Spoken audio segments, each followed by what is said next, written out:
Now for the fourth update. Just a quick update. I was surprised by a visit from one of my WW's girlfriends. She is about the same age as Jane. Her name is Carol, and was with my WW last week on the girls' night. In fact, the girls' night was at Carol's house. If you read my comments, you would know that last week Jane came home very intoxicated. She used a rideshare. Carol is an old friend of my WW. I guess being married for over 2 decades, WW has forgotten I introduced her to Carol. Carol's parents were friends of my parents. Well, I guess my unpredictability has contributed to WW being unstable. And last week's girls' night, Jane reached a breaking point. She got so intoxicated she confided in Carol about her affair. Apparently, she just kept talking, even after Carol told her to stop. Carol got so angry at her. As Carol kept condemning Jane, Jane just kept trying to defend her actions while continuing to lay out an endless stream of details. The next day, Carol reached out to Jane.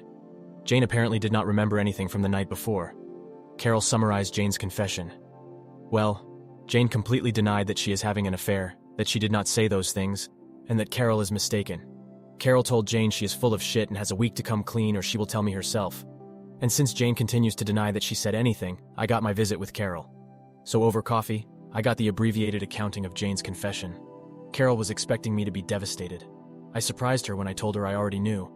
I asked her who else was around when Jane did this confession. Carol was the only one else in the house. I asked Carol who else she has told. That offended her. She told me that she would not spread something like that before telling me. I apologized. I explained to her that I had my own timeline for wanting to deal with Jane, and adding others would complicate my plans, and I had to ask. Carol was understanding. I asked her, as a favor to me, not to mention it to anyone and allow Jane to think she believed her. Carol agreed with my first request, but said the second part doesn't feel right. I asked her to try. I told her I would be okay. Carol said that anything else I need, all I have to do is ask. I know that I will have to make another apology when Carol finds out about my health, but I will deal with that another day. So I'm going to confront Jane tomorrow. We have a regular date night, and I plan on calmly telling her what I know, my condition, and how I'm going to spend the rest of my life without her. I hope the public setting will keep the drama to a minimum. Going as planned or a total disaster, I will update sometime this weekend. My plan is after the confrontation, to give her what I know, asking her to not contact me or my family. We will see how it goes. Now for the top comments. Just be prepared for your soon-to-be ex-wife to do the following. 1. Deny the affair until the evidence is presented by you. 2. Start crying and apologizing. 3. Begging for another chance, saying the AP meant nothing and that you are the love of her life. Total BS. 4. Saying that she'll end the affair and do everything possible to make it up to you. Once again, total BS. That sobbing and sorrow routine turning to complete anger and threats after she finds out she'll be lucky to walk away with a bag of flour from the pantry. Just be prepared. Great advice. However, OP is way beyond any manipulation. This man is a rock, and I truly never seen someone handle this much so well. Once again, you are an inspiration, my anonymous friend. I've been following this very closely. I went through my second divorce last year. Both my ex-wives cheated on me, so I know that pain all too well. Although I don't have the terminal diagnosis you do, I watched my best friend die from his terminal diagnosis just before divorce. Literally. So I have some limited idea. You're handling this far better than nearly anybody in your situation would, and once again I applaud you. One comment on this post to consider. Please give Carol a heads up that you're confronting Jane. It's highly likely that despite what you tell her, she's going to blame Carol. Just help Carol be ready for that next conversation with Jane. 2 more things. 1. Please DM me if you want to talk. 2. As part of your Reddit legacy, would you consider writing us a post, both here and on your profile page, that passes on how you grew into the person that was able to handle this with such grace and peace and wisdom? I will think about the post about how I grew into who I am. The short answers? I made all of the mistakes. I just learned to look at myself from the view of others, and that taught me so much of who I was at the time and who I wanted to be. Props to Carol. Some girlfriends would take that secret to the grave instead of telling the betrayed spouse. Thank you, OP. Seriously, your composure is uncanny and amazing. I'm glad your family is giving you the support you deserve. All I'm gonna say to your ex is, karma is a real bitch. Thank you, sir, for being calm despite the storm you are facing. I am hoping that you can spend more time with your loved ones. If time is truly up, may you and your loved ones remember the joy and warmth of the days you have spent with them. Have a wonderful journey, sir. Now for the 5th update. Mike Tyson said, everyone has a plan until they get punched in the mouth. Yes, every plan does not go exactly as you vision.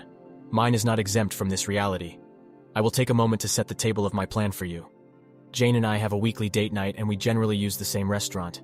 So much so we have a regular table. It is in the back, still public but away from the high energy near the bar. I decided that this would be the place I confront her. I planned to do it after the end of dessert. I got my lawyer and his wife's reservations at the same time. I gave our server the payment for both of our party's meals before we began. She has been our server for years. I had Carol on call to help Jane after I leave. My plan was to end the meal with a conversation about our relationship. I wanted to record it. Then I would confront her, tell her about how I know, my diagnosis, and the plan for what I want, and give her a letter asking her to not contact me or my family or come to the farm. I would have the letter witnessed. I would also leave her a briefcase full of evidence along with the divorce papers, then get up and walk away. I expected her not to make a scene to protect her social status. I did record the conversation. She gushed about how great our relationship has been over the years. She talked about how great we are as a team. I asked her if I treat her right, have ever abused her, etc. She said of course not. Then I asked her why did she cheat on me. She stated that she does not know what Carol told me, but that it is she is wrong. I told her I had already known before Carol told me. At that point, everything I think Jane had prepared to counter this conversation left, and so did the color on her face. All she could do is ask, "What?" I then told her to let me get through this without interruption, and she shook her head in agreement. She went from a confident and prideful woman to a woman with the deer-in-the-headlights look. All she could do is nod. I then explained how I came home after my meeting with my doctor. I was rushing home to have the most difficult conversation with the one person I wanted to talk to. I explained that when I drove up, I saw his car. I then checked the cameras and saw they were in privacy mode. I decided then to go to the farm. I told her that I still had footage, and she almost interrupted to ask how, but I just put up my hand to remind her to let me finish. I told her about my diagnosis and plans not to fight the disease. I saw the heartbreak in her eyes, and I got angry. How can she feel sorrow for me? But I moved forward. I then signaled the waitress and she went over and got my lawyer. They both came to our table. My lawyer handed me a briefcase and a folder with a letter. I told her that I don't want her to contact me or my family or come to the farm after I left tonight. I signed the letter and asked the server to witness it. The server and lawyer then watched me give the letter to Jane. I then dismissed them. I then concluded by giving the briefcase to Jane.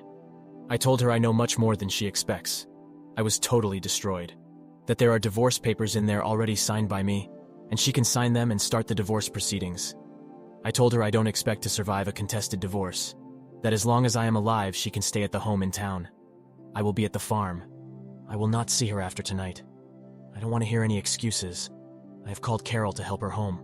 In true fashion, Jane kept her composure in public. She just uttered a quick "but."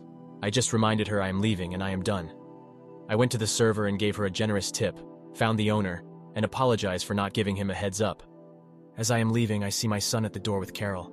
Carol passes me with a quick smile, then a concern in her eyes for Jane. My son grabs my truck and his wife drives me to the farm. My son and his wife stayed with me Friday night. I finally got them to go home at midnight. I went to sleep with a great sense of relief, but with a renewed feeling of loss. But I was able to accomplish the task I needed to do. The family came to the farm on Saturday to make sure I was okay. I felt a bit coddled, but it was a good day until Carol came by in the afternoon. She said that Jane fell apart Friday night, but I guess contacted her AP on Saturday. After the conversation, Jane realized she was just being used by the AP and was really in a bad state. Carol made sure to tell me that Jane did not ask her to reach out to me, but she feels that if I could talk with Jane for a bit, then it could give Jane the strength to keep her out of my life. Carol knows how to frame her requests. I reluctantly agreed to a 2-hour discussion at the farm with Jane. I would have someone there for me, and Jane could choose someone to be there for her. We will have a civil conversation. I will not accept being blamed, minimization, or blame shifting. The purpose of the meeting will be for her to get answers for how to move forward. That meeting happened this morning. Jane picked Carol, I don't know why, maybe damage control, and I chose my daughter.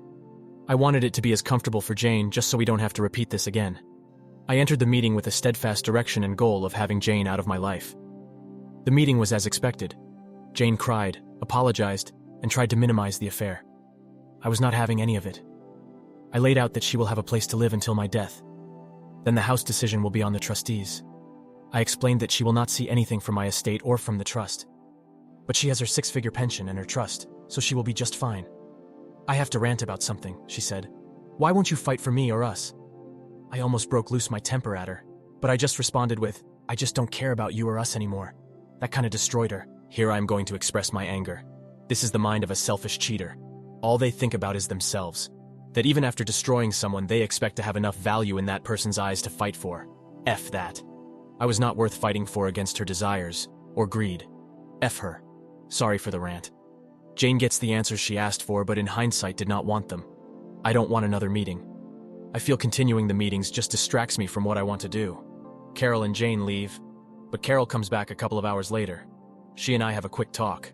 Apparently AP had received notice from the trustees that they are going to convert the loan into shares of his company. And since the trust will be the majority owner, they are asking for a full forensic audit. My daughter with the MBA is not wasting any time. Well, I guess when Jane went to him for comfort, she realized what I already expected. He was using her to see if she could buy the loan from me. There were offhanded comments in the recordings that I suspected he was up to something. Well, with the paperwork filed, AP knowing I sold the loan to the trust, and Jane no longer in my life, her usefulness to him is gone and he let her know. Apparently, Jane also confided in Carol that her trust is exhausted. She will only have the income from her pension.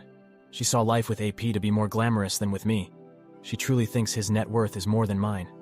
He drives nice cars, eats in fancy restaurants, flies in first class, while my husband played on his farm, drove an old truck, and we flew in economy class.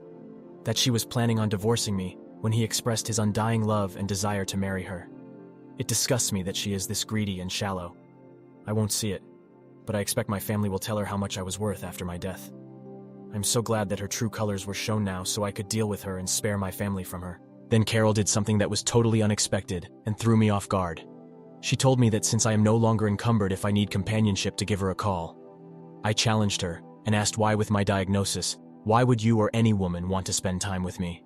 There is nothing long-term. She responded that just because Jane is an ignorant slut and did not know what she had, does not mean any divorcee or widow would not line up to spend what time I have left with me. That I am a hell of a man and any time with me would be cherished. And I would have quite a few lady callers lining up and she might as well be first in line. I asked her, but most won't know Jane and I are separated? She said Jane does not want the social groups to know, but that she and Sarah will make sure her story is out. I was polite and told her I would let her know. She smiled and gave me a kiss on the cheek. I thought about it after she left, but I am pretty sure I do not want that complication in my life right now. I have left quite a bit out, but that is the highlights.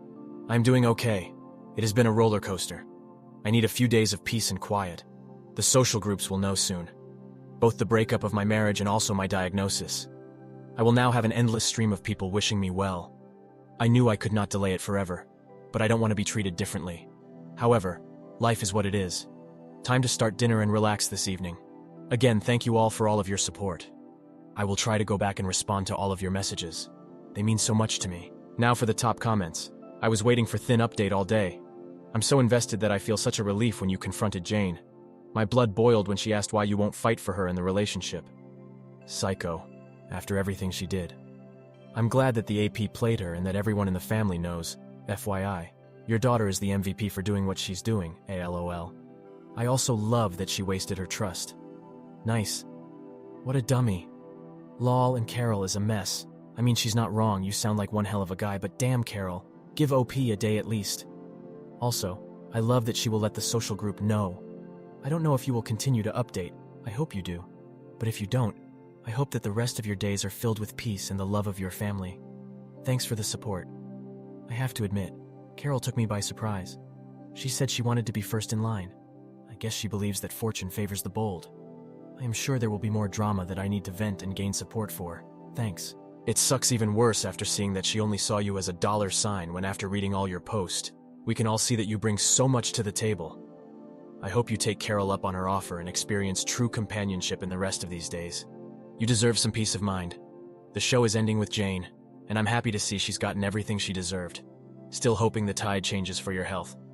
Thank you for keeping us updated with this journey. Hell of a ride. Thanks for your support. I really appreciate it. I think Carol has admired you from afar, and to her credit, respected you in your marriage. She just has feelings for you and would not consider it a burden to be with you. I am my wife's caretaker. We will be married 38 years this May. She has multiple sclerosis. I have never felt it was a burden to care for her because I do care for her. You must be a hell of a guy to be so well thought of. I'm sure everyone who loves has been enriched by your legacy. Keep us updated. You are one hell of a guy. My thoughts are with you and your wife. I think I would rather have my shortened time than your wife's road. I admire her strength. Thank you all for taking the time to listen to today's story. Please like and subscribe if you haven't already, so as not to miss the part 4 when it drops. Also, comment below what you think about this story. See you in the next one. Take care.